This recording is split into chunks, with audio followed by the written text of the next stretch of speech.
घर में इतने सारे काम होते हैं, जैसा कि आपने पहले भी देखा कि इतने सारी चीज़ें होती हैं। मुझे तो ये समझ में नहीं आता है कि आखिर एक काम कितने मतलब कहाँ से शुरू करूँ, कहाँ ख़त्म करूँ।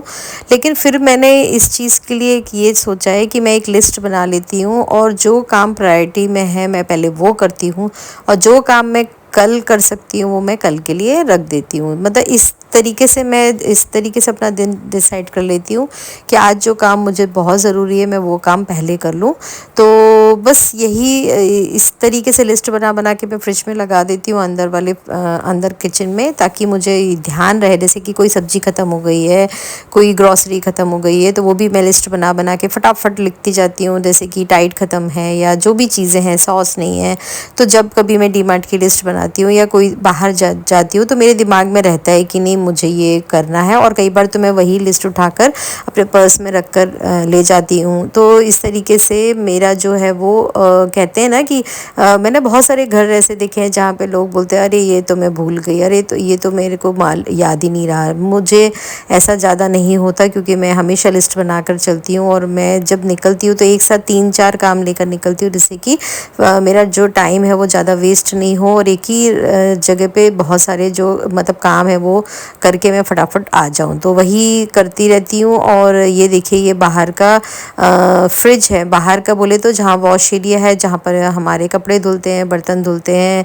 और जहाँ पर तुलसी माँ रखी हुई हैं, कपड़े सूखते हैं, ये वो वाला एरिया है। वहाँ पर मैंने एक प्लेटफॉर्म बना के रखा है, प्रॉपर एक किचन छोटा सा बना कर रखा है, और ये फ्रिज भी रखा हुआ है। ये फ्रिज जो है वो कोरोना के समय पे लिया था क्योंकि एक्स्ट्रा सामान मुझे स्टोर करना पड़ता था। हम 5 लोग हैं तो उस हिसाब से सब्जी राशन वगैरह सब ज़्यादा आता था, तो वो अभी भी हमने फ्रिज चालू करके रखा है, और इसमें मैं एक्स्ट्रा चीज़ें रख देती हूँ। जैसे कि मैंने बताया कि अंदर के फ्रिज की कूलिंग जो है वो थोड़ी सी कम है, तो जब मैं बहुत सारी सब्जियाँ या ग्रॉसरी लेकर आ जाती हूँ या घी वगैरह है तो मैं यहाँ पर स्टोर कर लेती हूँ। भगवान के लिए घी है या जो भी है तो यहाँ पर रहता है अंदर वाले फ्रिज में, और जो है वो वही चीज़ें रहती हैं जिनमें बहुत ज़्यादा कूलिंग की ज़रूरत नहीं होती है।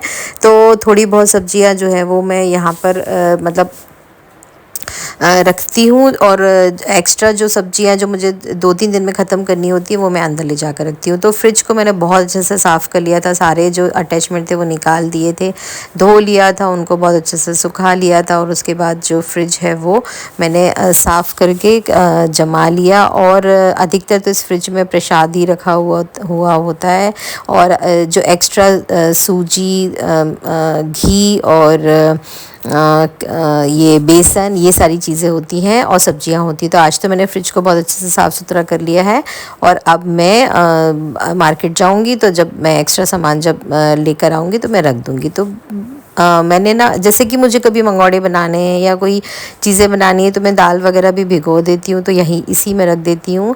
तो मतलब मुझे याद रहता है कि ये जो दाल वगैरह मैंने भिगो ली है, तो फिर अगर आपको मंगौड़े बनाने या कुछ दाल वड़े बनाने हैं तो दाल जो है वो भीगी रहती है, तो मतलब फ्रिज में रहती है तो देखिए स्मेल भी नहीं आती है और प्रॉब्लम भी नहीं होती है। अदरवाइज़ बाहर रख दोगे तो स्मेल तो आने लग जाएगी और तुरंत ही कंज्यूम करना पड़ेगा। तो इस तरीके से थोड़ा बहुत प्री प्लान करके मैं रख देती हूँ। और अब रही दूसरी चीज़, तो ये जो आप मुझे देख रहे हो, ये सेंसर है जो ऑटोमेटिक वाटर जो रहता है, जिससे कि पानी जो है वो अपने आप ऊपर वाली टंकी में चढ़ जाता है, और अगर नीचे वाली टंकी में पानी कम है तो मशीन जो है वो अपने आप बंद हो जाती है। तो इस तरीके का ये है, और इसमें जो सेंसर्स लगे होते हैं वो बहुत ही मतलब बहुत ही डेलिकेट जैसे होते हैं, और इनमें खारे पानी की वजह से ना क्षार मतलब जम जाती है, जिससे ये जो इफ़ेक्ट है इनका कम होने लग जाता है, और कई बार तो टूट भी जाते हैं, गिर भी जाते हैं। तो मैं टाइमली इनको निकाल लेती हूँ और उसके बाद इनको क्लीन कर लेती हूँ। क्लीन करने के लिए आप कोई भी जैसे विनेगर है या कुछ भी ऐसे करके, या थोड़ा सा उसको थोड़ा झटक दो, या जो उससे भी फिर ये जो क्षार है वो निकल जाती है। और उसके बाद जब ये साफ़ सुथरा हो जाए, क्लीन हो जाए, तो उसमें वायर अटैच कर दो, और उसके बाद उसको प्रॉपर तरीके से डाल सकते हो। तो ये वायर अटैच करने के लिए मैंने ये जो इसके ऊपर मैं वाटरप्रूफ टेप लगाऊंगी, और उसके बाद टेप जो है वो बहुत अच्छे से सील कर दूँगी। इसमें नट बोल्ट जो लगे हुए हैं जिससे कि वायर निकले नहीं, पानी में भी ना निकले। और ये चीज़ें मुझे सीखनी पड़ी क्योंकि ज़रा ज़रा से काम के लिए कोई आता नहीं था और बहुत मैं परेशान हो जाती थी। इलेक्ट्रिशियन है या जो भी प्लम्बर है वो इतने से काम के लिए कोई आता नहीं है। अगर वो आते थे और उनको ऑब्वियसली मालूम होता था कि शादी होगा और तो कोई प्रॉब्लम नहीं है, तो फिर बहुत दिनों तक मतलब वो मतलब मेरे को ऐसा लगता था कि इतने ज़रा से काम के लिए भी बुलाना पड़ रहा है ऐसे। तो फिर मैंने तब से मैंने सीख लिया, एक दो बार जब वो लोग आए तो मैंने सीख लिया कि किस तरीके से क्लीन करना है, किस तरीके से जोड़ना है, और फिर मैं ये काम अब मैं खुद ही करने लग जाती हूँ। तो जिससे कि जो इनका जो मशीन है वो भी अच्छे से मतलब परफॉर्म करती है, और सेंसर जो है वो भी बहुत जल्दी चेंज नहीं करने पड़ते हैं। और या कोई सेंसर ख़राब हो रहा है या उसमें जंग लग रही है तो मुझे मालूम चल जाता है, तो मेरे पास एक्स्ट्रा रखे हुए हैं और मैं उनको खुद से चेंज कर लेती हूँ। और ज़रा ज़रा से काम के लिए मुझे किसी की आवश्यकता नहीं पड़ती है। तो ये देखिए, ये आता है वाटरप्रूफ टेप, तो इस तरीके का टेप वगैरह आप ला कर रख सकते हो। और जो भी काम है वो थोड़ा बहुत देखिए हम लेडीज़ खुद कर लेना तो बहुत सारी चीज़ें, जो बहुत सारी प्रॉब्लम्स जो हैं वो उनसे हम बच सकते हैं। एक्चुअली नॉलेज हमें सारा होना चाहिए, मैं ऐसा नहीं कहती कि हर काम खुद करो, लेकिन नॉलेज जो है वो हमें होना चाहिए। सडनली रात को कुछ ख़राब हो जाए या कोई अवेलेबल नहीं हो तो एटलीस्ट इतना तो आप कर सको कि थोड़ा बहुत जो आपको आता हो। तो बस ये वाटरप्रूफ टेप लगा दूंगी मैं और उसको सील कर लूँगी मैं। तो ये एक बार मतलब ये जो मशीन का एक बार मैंने आपके साथ बहुत पहले शेयर भी किया था कि इसमें कीड़े वाला पानी था, फिर कीड़े वाले पानी जो है वो पूरे घर में हो गया था, ऊपर वाली टंकी में, नीचे नीचे वाली टंकी में, सारे नल में। तो वो बहुत लंबा प्रोसीजर हमारा चला था कर लगभग 15 डेज़ का। वो सारे वीडियोस मैंने एक बार शेयर भी करे हुए हैं। पर मतलब वही है कि ध्यान रखना चाहिए, टंकी वगैरह खोल के देख लिया करो, नीचे वाली टंकी है, कभी कभी ऊपर वाली टंकी भी खोल कर देख लिया करो, कीड़े वगैरह तो नहीं है, गंदा तो नहीं है, सारी चीज़ें बराबर चल रही हैं कि नहीं। कुछ कई बार ऊपर की टंकी का कई लोगों का ढक्कन खुला रह जाता है और अंदर कीड़े वगैरह हो जाते हैं, कोई जानवर पशु मतलब पक्षी जो है वो गिर जाता है, मर जाता है और वो पड़ा रहता है। तो हमें मतलब मुझे ऐसा लगता है कि हम अगर संडे वगैरह है तो हमें ये चीज़ें कर लेनी चाहिए और चेक कर लेना चाहिए कि कहीं कुछ गड़बड़ तो नहीं है। तो देखिए इसका तो पूरा ही टेप निकला हुआ है और कोई थोड़े टाइम के बाद ये वायर निकल जाता और नीचे गिर जाता था। तो फिर मैंने निकाल लिया है, सबको क्लीन बहुत अच्छे से कर लिया है और अब मैं इनको पानी की टंकी में डाल दूँगी और मेरी मशीन जो है वो चालू हो जाएगी। तो इस तरीके से कुछ ना कुछ काम लेकर मैं बैठी रहती हूँ और कुछ ना कुछ मैं करती रहती हूँ। मुझे कहीं ना भगवान दिखाई देते हैं कि चलो ये देखो अभी इसकी बारी आई है, अभी ये साफ़ करो, अब इसकी बारी आई है।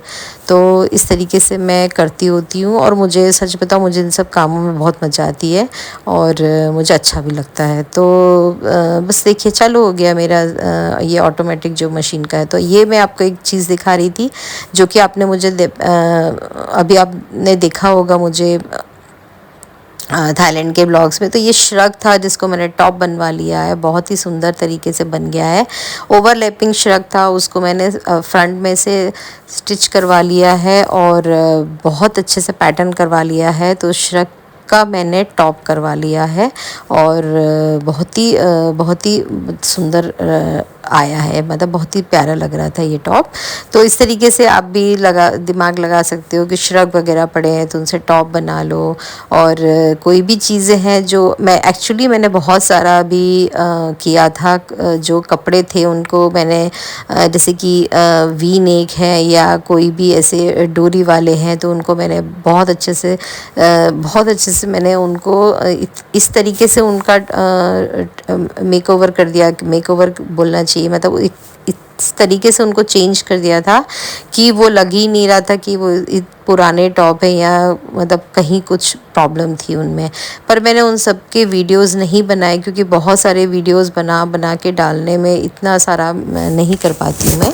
और मतलब टाइम भी नहीं होता है कि कोई एक जन चाहिए जो वीडियो बना सके। और मैं कोशिश में लगी होती कि फटाफट मेरा सारे काम कंप्लीट हो जाए और फिर मैं फटाफट फुर्सत हो जाऊँ और मैं दूसरे काम में लग जाऊँ। तो ये मेरे बाथरूम की विंडो है जो कि 15 साल पुराना बाथरूम है, पर अभी भी चमचमा रहा है क्योंकि हम ही लोग घर में, हम ही लोग हैं जो वो साफ़ करते होते हैं। और इसमें जो इसकी जो फ्रेम है वो पानी के लीकेज की वजह से ख़राब हो गई है। हालांकि लीकेज का प्रॉब्लम सॉल्व हो गया है, लेकिन बाथरूम वगैरह तोड़ने का मेरा बिल्कुल मन नहीं है। जैसा कि मैंने आपके साथ शेयर किया था, मुझे बिल्कुल भी एक बार मतलब अभी मुझे किचन थोड़ा सा चेंज करना है और ये बाथरूम भी चेंज करना, मतलब बाथरूम की फ्रेम चेंज करनी है। तो देखिए टूटेगा तो सही सर, तो जब मैं किचन वगैरह करवाऊंगी या 2-3 काम लेकर बैठूंगी तब मैं इसकी फ्रेम चेंज करवाऊंगी। अदरवाइज़ मेरा बिल्कुल मन नहीं है कि मैं इसको तोड़ूं और नए तरीके से करवाऊं। तो लेकिन फिर भी मुझे बिल्कुल पसंद नहीं आ रही थी इसकी फ्रेम, जो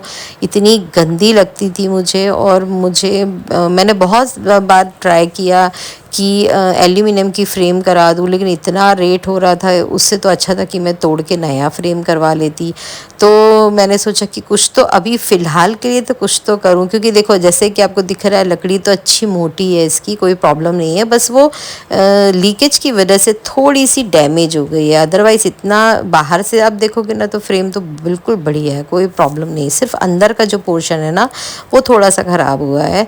और उसको मैंने ना कलर करने की भी कोशिश की थी, लेकिन उसके लिए ना उसको छील के प्रॉपर उसको एक लेवल में ला के फिर उसको कलर करना पड़ेगा, और वो सारा काम मेरे बस का नहीं है। तो फिर मैंने एक आइडिया लगाया कि मेरे पास ये पड़ा हुआ है वॉलपेपर, जो कि बहुत ही सस्ता है। ये मुझे करीब 40 से 50 रुपए का पूरा रोल पड़ा है, जो कि मैंने बहुत जगह पे यूज़ किया है। तो मैंने मेजरमेंट ले लिया और फिर मैंने फ्रेम के साइज़ का काट दिया, और उसके बाद फिर इस काम में मेरी छोटी बेटी गोल्डी ने मदद की थी। और उसके बाद फिर मैंने इन पट्टियों को इस तरीके से लगा दिया कि वो दूर से आप देखोगे ना तो ऐसा लगेगा जैसे कि आपने कोई मार्बल का ये पत्थर लगवाया है या फिर आपने कोई टाइल्स लगवाई है। तो इस तरीके से पूरा का पूरा जो है वो मैंने फ्रेम जो है वो इस वॉलपेपर का तैयार कर दिया। अच्छा, ये वॉलपेपर जो है वो वॉशेबल है और इसका स्टिकर वाला है, तो अपने आप चिपक जाता है और बहुत अच्छा है इसका ग्लू, तो कोई प्रॉब्लम नहीं है। और वैसे भी मेरे देखिए लीकेज का प्रॉब्लम तो सॉल्व हो गया है, तो पानी का तो कोई इशू नहीं है कि पानी आने वाला है। और क्लीनिंग तो मैं ही करती हूँ, तो ऐसा भी नहीं कि बहुत ज़्यादा पानी डाल दिया। मैं तो वैसे भी ये जो फ्रेम का जो एरिया है उसको मैं पोंछ ही लेती हूँ, पानी डाल डाल के मैं धोती नहीं हूँ। तो साथ ही मैंने ये सारे जो ग्लासेस थे मतलब वो सारे निकाल लिए थे और उनको भी मैंने बहुत अच्छे से साफ़ कर लिया था, लेकिन उसमें ना हाथ कटने का डर होता है। और उसके बाद फिर मैंने उसको बहुत अच्छे से लगा लिया था, बहुत ही सुंदर लग रहा था। मैंने एक शॉर्ट्स में आपके साथ शेयर किया है, वो शॉर्ट्स जो है वो मैं इसके साथ डाल दूँगी, तो आप देख लेना, क्योंकि वो क्लिपिंग जो है वो मुझसे डिलीट हो गई है। तो इस तरीके से मेरा जो बाथरूम जो है वो लुक इतना बढ़िया आ गया। और जो लोग भी बाहर से जैसे कभी कोई आता है तो वो समझ ही नहीं पाता है कि ये वॉलपेपर है।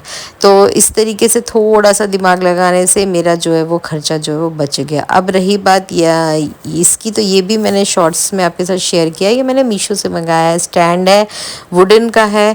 और इस तरीके से ये 2 लोहे के जो फ्रेम दिए हैं उनमें इनको अटैच कर दो, स्क्रू दिए हैं, बहुत ईजी है, बहुत अच्छा है। और इसकी जो लकड़ी है वो भी बहुत अच्छी है। और ये मैंने मंगाया है आलू और प्याज रखने के लिए। जो मैंने बास्केट मंगाई थी वो भी मुझे याद नहीं, शायद अमेज़ोन से मंगाई थी। वो बास्केट को रखने के लिए मैंने ये स्टैंड मंगाया है, क्योंकि मेरे किचन में सर्विस प्लेटफॉर्म छोटा है और मुझे हमेशा है ना ऐसा खुला खुला पसंद होता है। बहुत ज़्यादा सामान मुझे बिल्कुल पसंद नहीं आता है किचन में रखना, क्योंकि देखिए क्लीनिंग मुझे ही करनी होती है और फिर बहुत ज़्यादा सामान हो ना तो बिल्कुल मुझे तो घबराहट होने लग जाती है कि इतना सामान है, मैं एडजस्ट कहाँ करूँ। तो जब तक वो एडजस्ट नहीं कर लेती हूँ ना मुझे शांति नहीं मिलती है।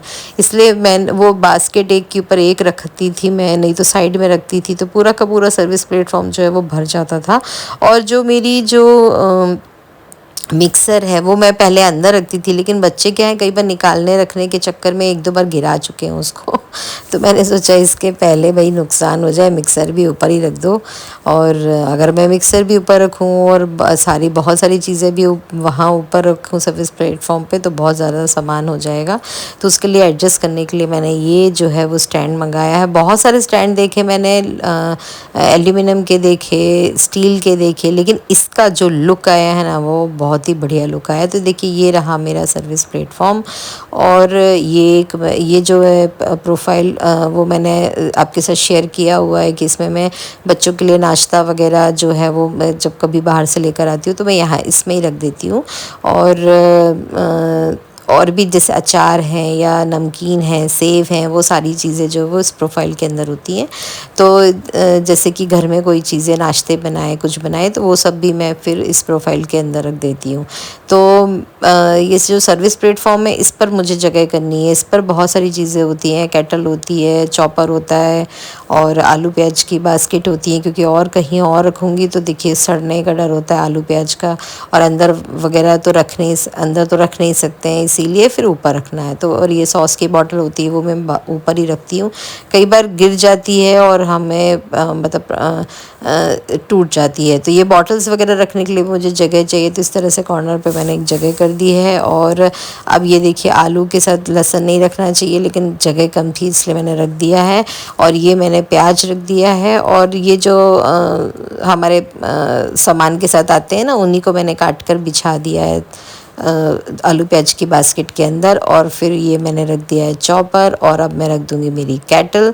तो देखिए ज़रा सी जगह में इतना सारा सामान आ गया और मेरा किचन इतना खूबसूरत लगने लगा। तो चलिए मैं इसी के साथ अपना वीडियो यहाँ पर एंड करती हूँ। अगर आपको ज़रा भी यूज़फुल लगा हो और आपको ऐसा लगा हो कि आपको सब्सक्राइब करना चाहिए तो सब्सक्राइब कर दीजिएगा। चलिए फिर मिलते हैं, बाय बाय।